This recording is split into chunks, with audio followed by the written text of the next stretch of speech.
go to Old Man's Cave today. So here's my chauffeur. Chauffeur? That's Jeffrey Williams Fernandez. Yeah. It's just the two of us, so we're gonna show you guys the Old Man's Cave. It's in Ohio. it's really pretty. Yeah. It's just the two of us. We're missing our babies. Hi Maria and Olivia. Hello. We miss you. In 1 mile. Medyo may kalayuan siya kasi more than 1 hour po yung drive papunta doon, pero I'm pretty sure it's gonna be all worth it and we're so excited na makita po ninyo. Ayan, o diba? Hi guys! So ayan, malapit na tayo. Oh, that is such a nice store. So, napaka-scenic po ng daanan papunta po doon sa Hacking Hills. Napakaraming puno ngayon and napaganda po ng mga tanawin. At wag po kayo mag-alala, hindi po kami mabilis. Parang mabilis lang po kasi yung camera ko po is nataas po ng aming sasakyan. And tingnan naman ninyo, o diba?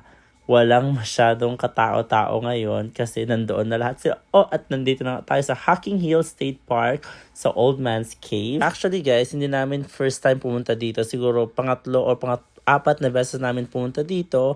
One time kasama namin si Maria at yung mga aso namin. Pero si Olivia hindi pa siya nakapunta dito, obviously, kasi nag-move na kami doon sa Florida.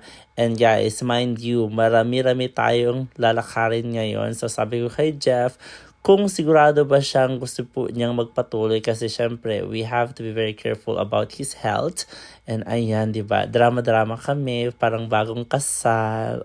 O, eme-eme, diba? Tapos, babalikan pala natin kasi vlogger tayo. Wala tayong kasama. Tayo lang dalawa ang nandito. So, kami din ang taga-shoot. So, kanya-kanya, diba? Sobrang nakaka-amaze guys kasi napakaganda po talaga dito.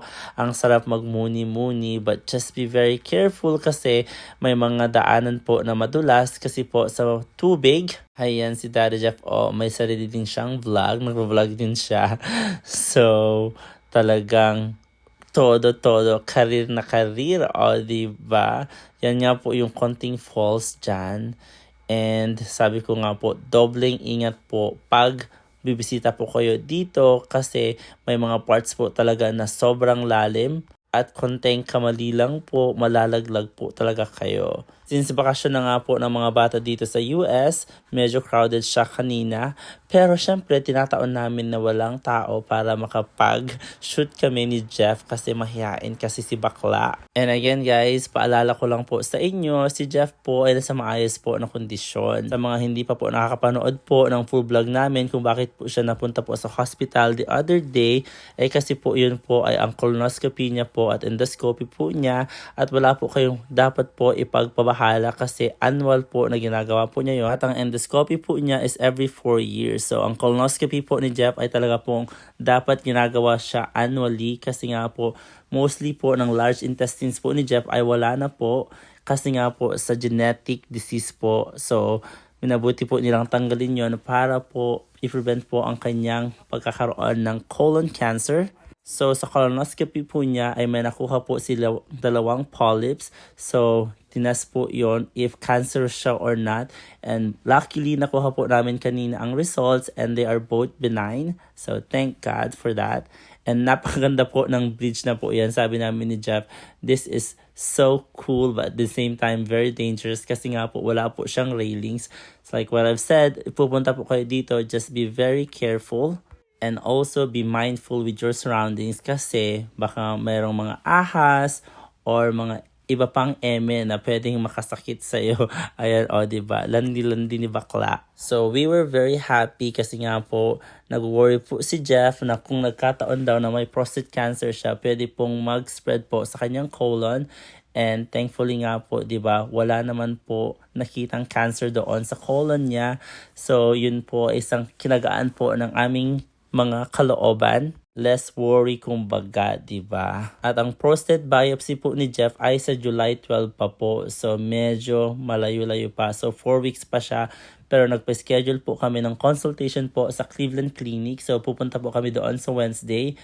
And after consultation, malalaman namin kung may mas maaga pong schedule para sa kanya para po sa kanyang prostate biopsy.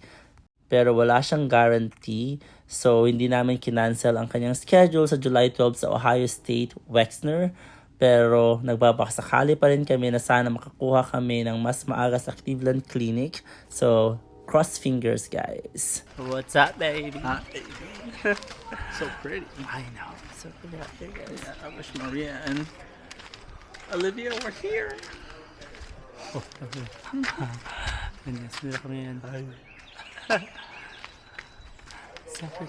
So, libre lang po ang pagpunta po dito, and they have a visitor center where you can get maps para hindi kayo mawala. Pero kami ni Jeff, hindi na kami kumuha kasi nga po, hindi na namin po unang best punta dito.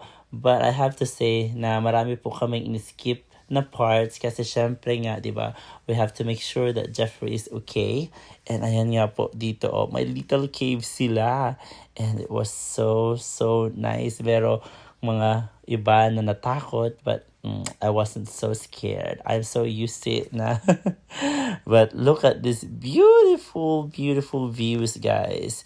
Lahat po ito ay natural, walang halong chemical. Kung gusto mo talagang punta dito, mag-pictorial, and oh my god, it is so much prettier here during fall season, guys. Kasi napakaganda po ng mga punong kahoy kasi syempre iba't ibang kulay po ang kanilang mga dahon.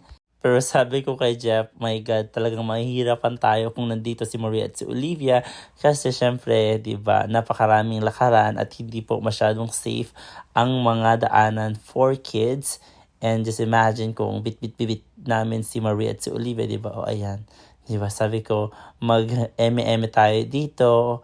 Diba? Ayan, tingin-tingin tayo dyan. So, napaka-thankful ko po talaga sa aking asawa kasi sobrang bait-bait po niya. Hindi lang po sa akin, kundi sa buong pamilya namin.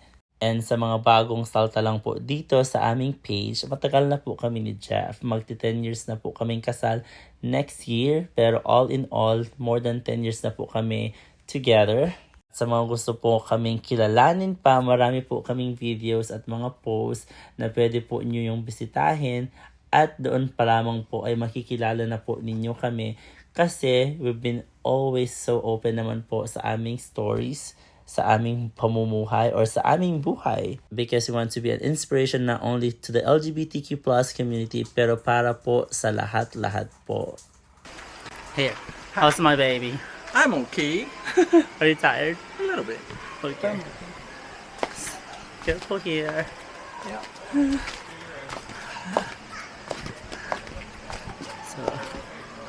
So pretty out here, guys. That's Jeff.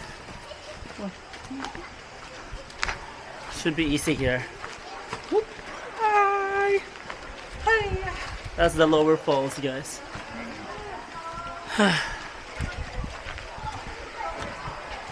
So that was the walkway we were to. Oh, look, they're swimming. Ayan, papunta na po tayo sa my falls, and like what I've said, may nakita po kaming mga nagsiswimming kasi dati po, ang pagkakaalam ko po, pinagbabawal po nilang mag-swimming, so hindi ko lang alam kung nabago na nga po. Pero paalala po sa mga pupunta po dito, just make sure na nakasapatos po kayo sa inyong hiking sapatos. Hindi, wag niyo pong tularan si Becky na naka-sandals lang. Kasi parang hindi magka-hiking ang bakla, diba? Parang papasyal lang sa may park. Ito na nga po yung may falls. And as you can see, meron po mga maraming tao dito. Kasi nga po, dito po sila nagpapahinga at nagmuni-muni na.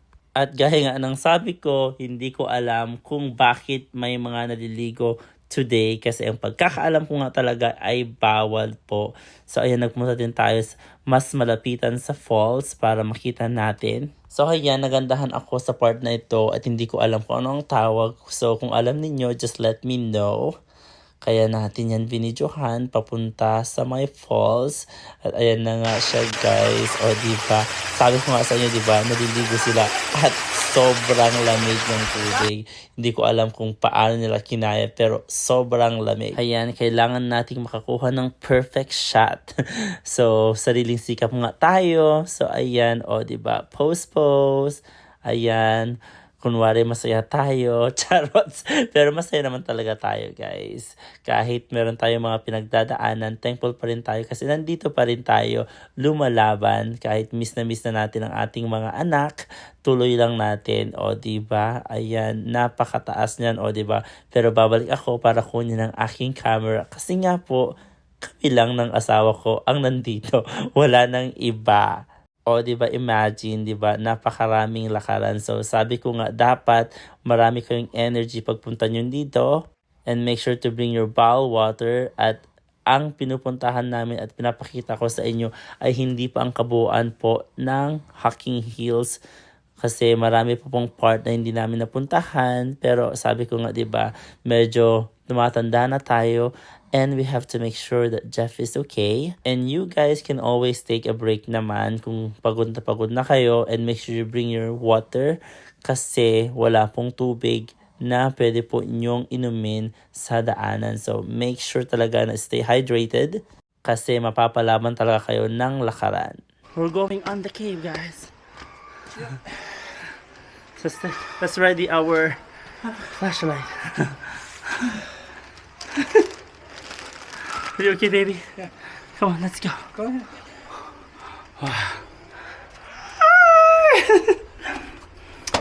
Hi! Ayan, diba?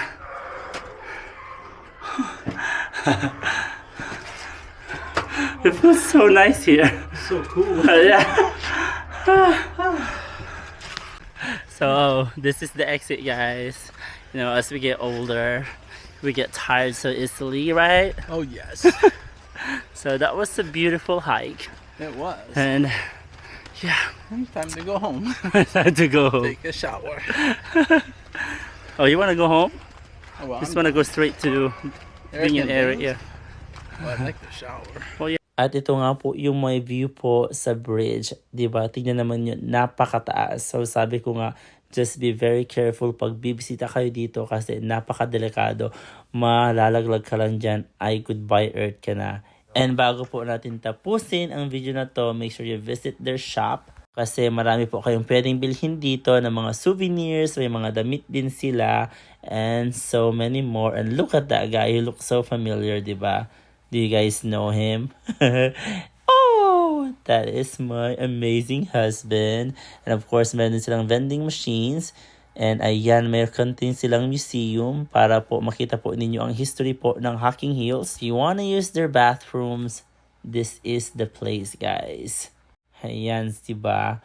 Kung gusto nyo pong makita po ang mga history po ng Hocking Hills, pwede po kayong pumunta dito and meron po silang konting trails na nagpapakita po ng mga iba't ibang parts po ng Hocking Hills. Ayan, o diba? Anyways, we love you all guys and you guys have a nice day. Make sure you share this video. Bye-bye!